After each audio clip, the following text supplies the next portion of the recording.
then I'm getting myself suited up in my spacesuits.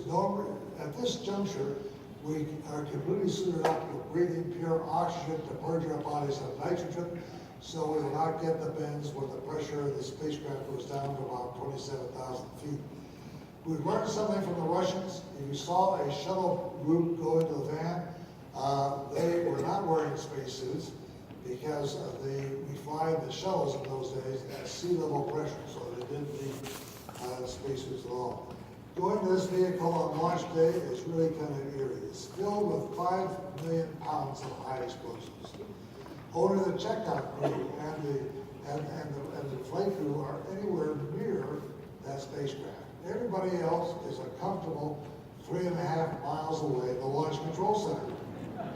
Now you have to remember, this is not 2016. This is 1970. No laptop computers, DVDs, or CDs, or all that exotic stuff. Though we did have mainframe computer technology, and without that, I don't think a flight to the moon would have been possible.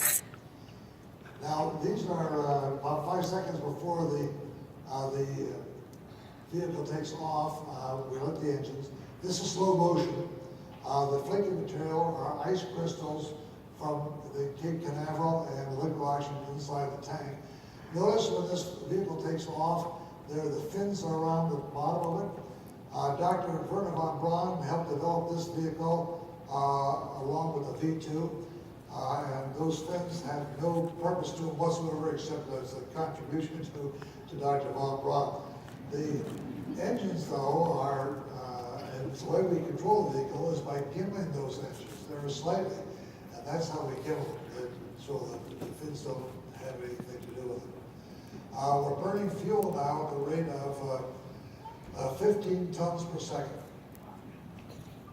It's about as much as my 73 Chevrolet, I think. And we're slowly going up. We call this the old man's rocket because it actually, there's 4 Gs on the first stage, 4 times your weight, but on the upper stages, it was less than 1 G, less than what you're feeling right now in those seats. It took us a little bit longer to get towards the moon because of the loss of the engine of the second stage. But finally, this sequence will show you on our way to the moon.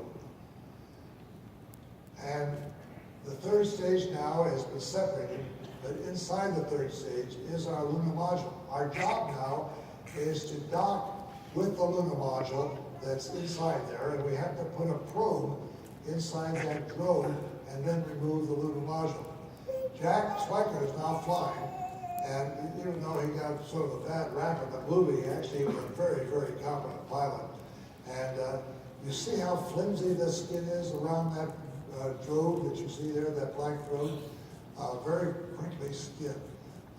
Pretty soon you'll see the shadow of the probe that Jack is now going to insert into that drogue and lock it, and we dock it tight, and then we move the lunar module from the third stage.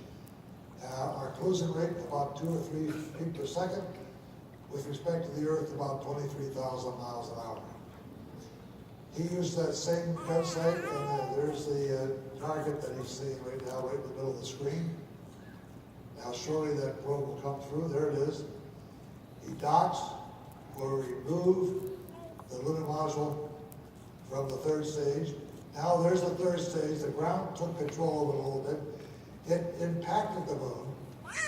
The force of the impact was picked up by a seismometer left by the Apollo 12 crew.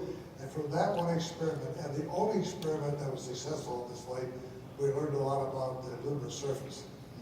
There's the Earth as we were leaving it, and now this program that we had, the TV, on the, about 2 days out that you see there. If you look around, as the camera swings around, you find out that people are kind of falling asleep. And not listening. In fact, this guy in the left hand side, I think he was asleep.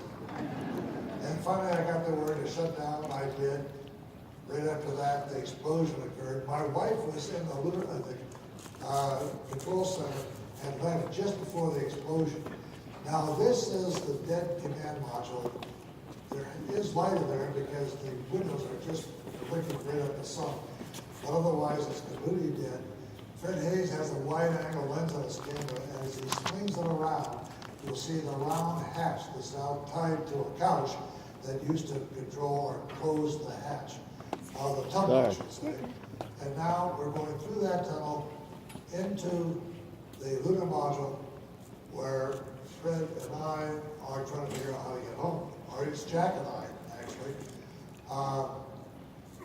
It's rather eerie going to the moon. There is no up or down. To what is one man's right side up is to another man's upside down. You know, once your stomach gets used to it, it's a lot of fun. It takes about half an hour to 6 hours for the average individual to get used to it. Meanwhile, back in the control center, things have taken a new twist. All sorts of things are being done. Procedures that were normally developed in weeks are now being done in hours and also tested very shortly. They call in all sorts of backup people, other astronauts, other NASA people. As a matter of fact, that fellow in the light blue shirt, that's Ken Manley. Can you imagine his emotions? Highly disappointed to be kicked off the flight, secretly elated he wasn't on it. Now in the spacecraft, the three of us are trying to figure out how to get home. Notice I'm rubbing my hands, the temperature kept dropping because we turned off all the electrical systems which provided us the temperature rise. It got down to about 34 degrees Fahrenheit by the time we got home. Jack is trying to figure out how to get home, and now Fred himself is taking a selfie. In case we didn't get home, maybe if they located the camera, they'd know something. One of the things that we were worried about was our own exhalation. Carbon dioxide was building up in the lunar module because the canisters to remove the carbon dioxide in the lunar module system weren't sufficient. Because instead of just 2 guys, there are 3 guys. And so we had plenty of square canisters in the dead command module, but those square canisters wouldn't fit into the round cylindrical holes of the lunar module environmental system. So we had to jury rig the whole thing, and it was brought up by crew systems down at Mission Control using duct tape, piece of plastic, a cardboard cover, and an old sock. We were able to jury rig the environmental system to remove the carbon dioxide. And actually that was our primary concern, because regardless of whatever happened, we had probably been poisoned by the time we got home. Fred now is taking a picture outside and looking at that Earth I talked about. There it is right now. How small it is, that's only about 140,000 miles out. I had a small recorder on board. I had music that I was going to play on the normal flight. But there was one I didn't want to play. That was the one called Maroon.